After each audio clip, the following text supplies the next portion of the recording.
Singles action to bring us back from intermission here at Gauntlet for the Gold 15. Folks, if you're listening to this while you watch on IWTV, don't forget hashtag AIW Gauntlet.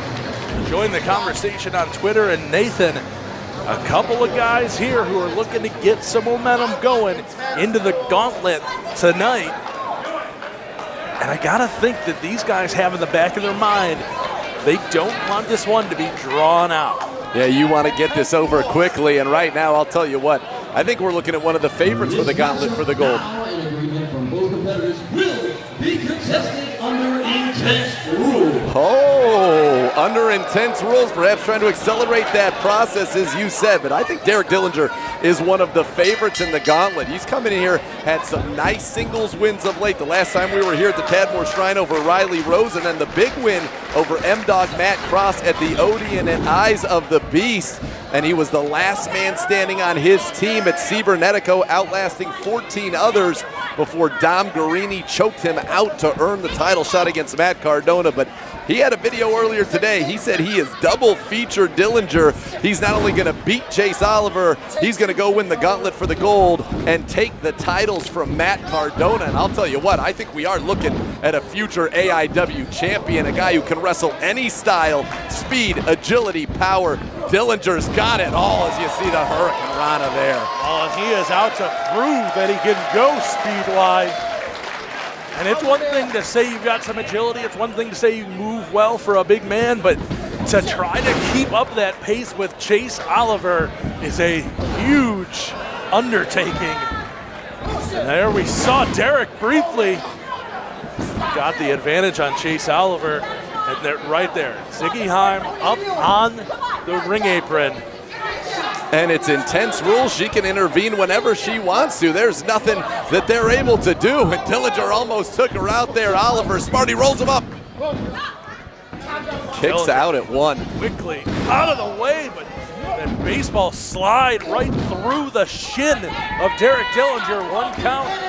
Oh, big kick to the midsection, kick to the leg, kick to the head. Just changing levels with those feet.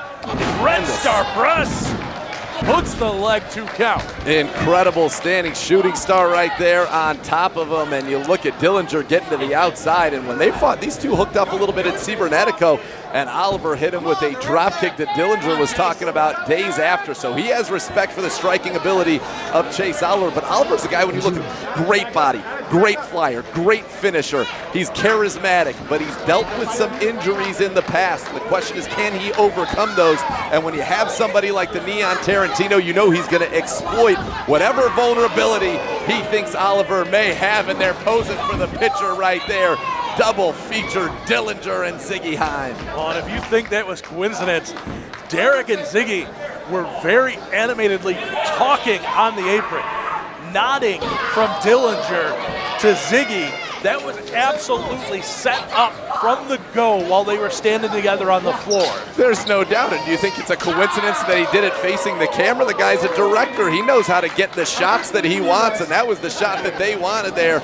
And we saw Ziggy Haim with the leg drop, and Dillinger gets him back into the ring to the chagrin of the fans who thought they were going to get to be a part of the action. He told him, he warned him to give him space. Apparently the space was just so he could shoot Oliver back in. Now right across the throat, right on those ropes.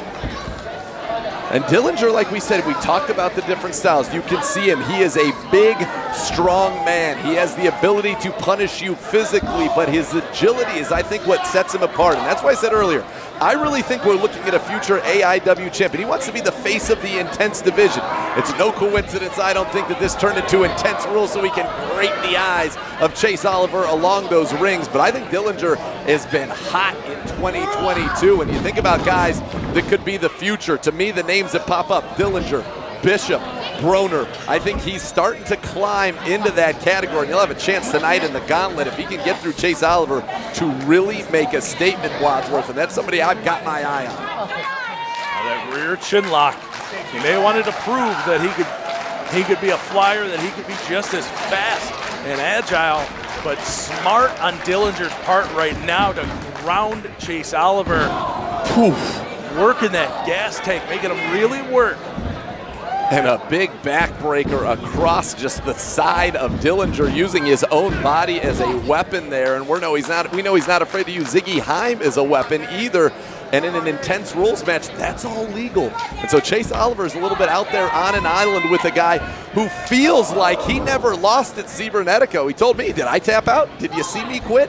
No, I did not. But unfortunately, he lost consciousness, and thus he lost the match. But he went the distance, multiple eliminations, and lets the crowd know some of the pleasantries that he's thinking about them at this moment before locking in a sleeper on Chase Oliver, grounding the high flyer. Well, and you bring up the fact that he was the final man eliminated from that Cibernetico.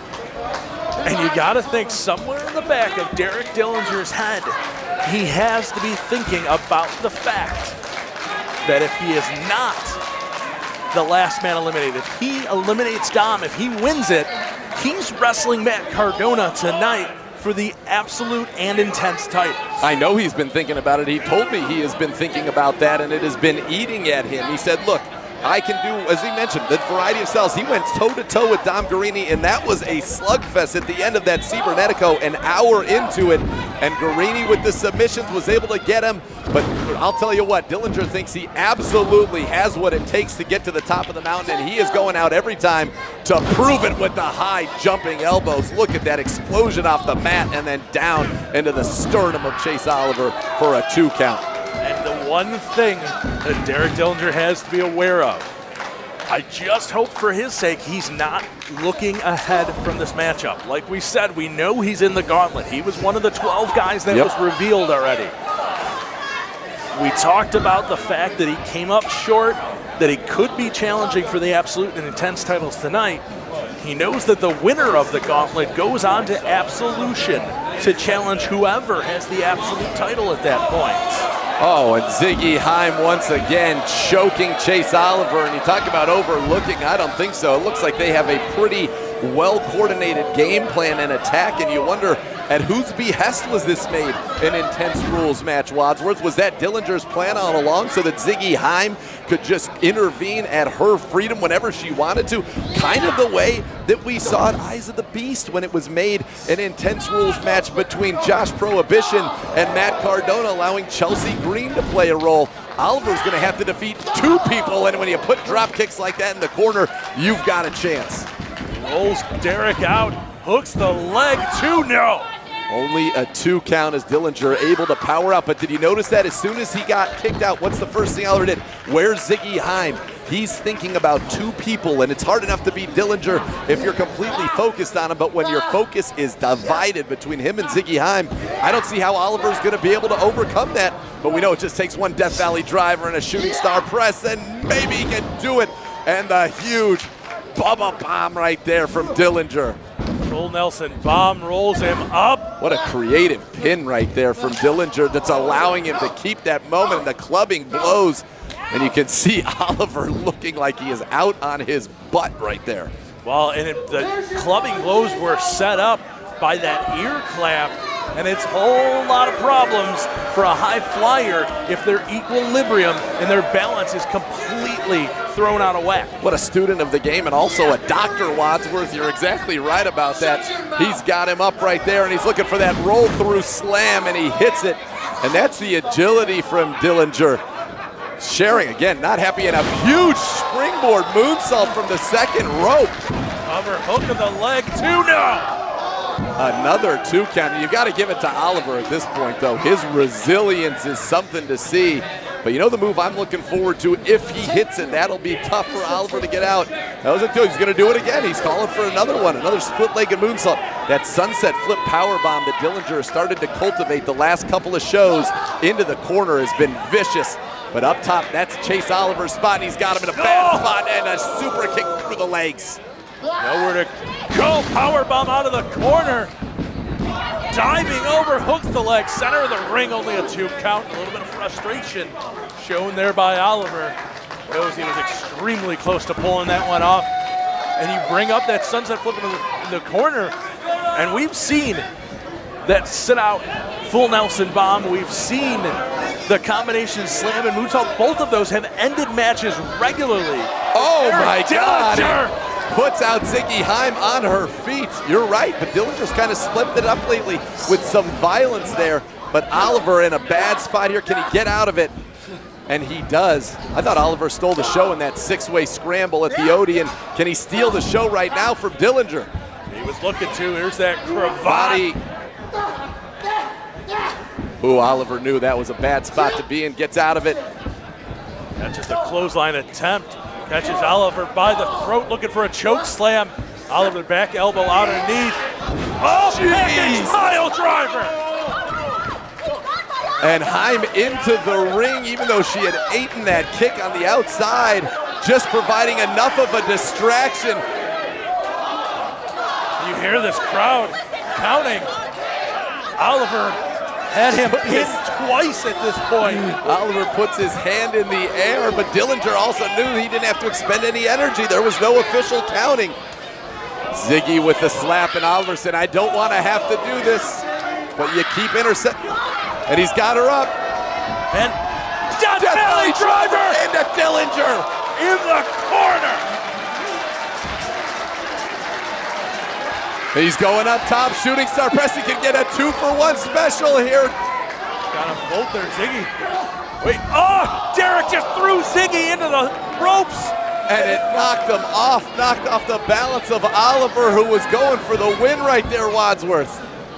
He hit him right into the ropes. And now Dillinger has him up top. Just a rocket launcher. And you talked about it earlier. He's measuring it up. He's looking for that sunset flip power bomb into the turnbuckle.